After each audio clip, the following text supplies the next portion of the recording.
That's the 3 boxes cut out. I did some final last sanding on it. Still a little bit every now and again I'll see something that I don't like. You're always going back and sanding more. It's not glued or anything onto the base yet, but I made a decision about what base to use, and it was actually just, oh god, everything's falling apart. It's just a bit of scrap wood that I've got. It needs a bit more sanding and that done on that, but I basically just rounded the corners off. It's a good heavy base because it is quite top heavy. So it's actually the middle wood.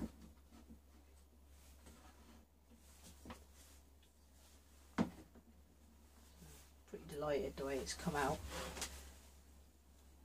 Cut the bits really.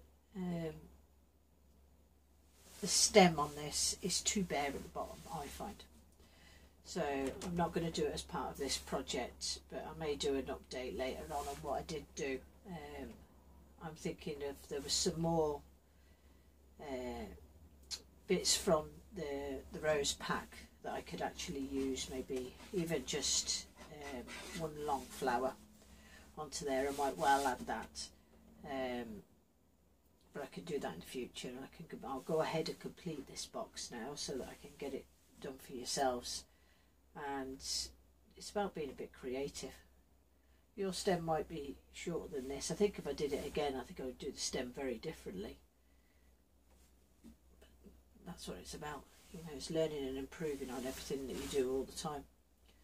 So the next phase I'm going to go to now is just to give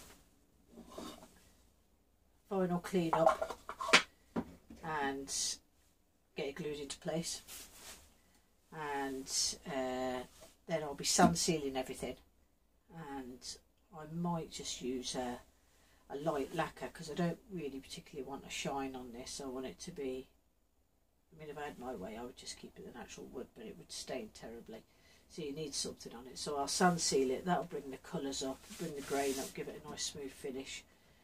I'll probably use 2 or 3 coats of 50-50 mix cellulose thinners with sun sealer, and then I'll give a light lacquer. So the next time you see me, this will be all glued together and it will have a light coat of lacquer on it.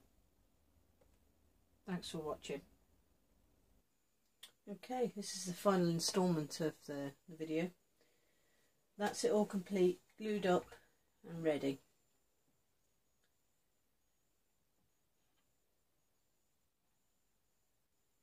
It's a long tutorial. I started this, it's actually, I think it's the 19th of April today.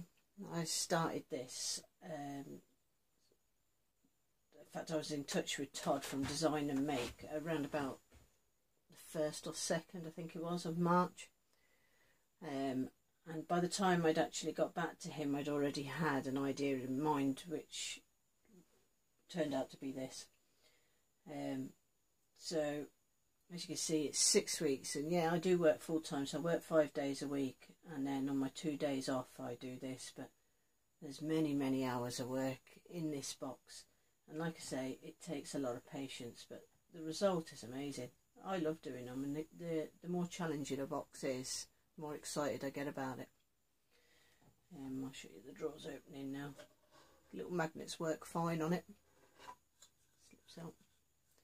Good sized drawer on it for somebody to put jewellery in. And it's just got a slight click there when the drawers go back on. And it means they're not going to be easily knocked out, which is what you want, because then there's chances of it getting damaged as well. The base I used, I just had a little bit of scrap wood, and that was it before. It was old shelving, or an old back of a unit, but it cleaned up lovely, and the contrast of the wood's quite good. I think maybe a darker wood might have gone a little bit better, but I'm quite happy for it to be like that. I just rounded off the edges, didn't do anything fancy with it, it was quite a quick finish. the stem you can't see from there, but the fit, I had to use a Dremel to get the boxes to sit in place a little bit better once it was done. So I might need to do some work on the design for the X-carve for that. And I think I would have probably found it easier to just have traced the lid onto the top of those and then recut them. I think it might have been a little bit more accurate, but well, that's what it's all about. It's just about learning as you go along. You know, the next time I'll probably do it different. So I hope you've enjoyed the tutorial. If you have, like them. It encourages me to do more for here. I'm not sure what I'm going to be doing next. It probably something a little bit simpler. But at the minute I'm just trying to get boxes ready for a Kickstarter campaign, so it'll be at least another month before I start doing another project for it. If you've got any suggestions on what you'd like me to do next, put it in the comments box. Or like I say, I'm always up for a challenge. The original idea for these designs came from Todd from Design and Make, who offered me a pack from the website. I mean, these packs are for the X-carve, which you all know is something I'm wanting to incorporate into doing the bandsaw boxes. If you've got a CNC machine, or you're trying it out, or you're interested in maybe getting a CNC machine in the future and adding it to designs that you want to make, I mean, really, these designs probably weren't there to make boxes out of, but I think these designs are absolutely perfect. I mean, as you can see from that, it just adds to that box. So he asked me if I would be willing to make a tutorial from one of his designs, and jumped at the chance. So I went away and picked, and this was a Broken Rose Tiles pack. There is others in this. There's a rosebud, and I think there's a long stemmed rose, which I'm actually probably will add to this. And if I do add it to this, I will update in the future. I was thinking maybe something along the bottom of here just to fill it out a little bit. And I've got some ideas for maybe to do some leaves which will hang over here, but I don't want to crowd this box too much at the minute, so I don't want to have to rush to do it. It'll be something I'll need to really think about if I'm adding in. But there's lots and lots that you could do with just one of those packs. I mean, the design of this box didn't have to be like this. I could have done a normal box with a lid up. I'm thinking of possibly doing some of those with using the rose. But check them out. It's designandmake.com. Well worth it. They're so easy to use. If I can use it, anybody can use it. So definitely check them out. I am going to be using more in the future. I've already got another design for another one that I will be making, but it's going to be totally different from this design. It's going to be more of a boy's toy for the house. So that will be definitely coming up over the summer. I shall start making that. So I'd like to thank Todd for all the support.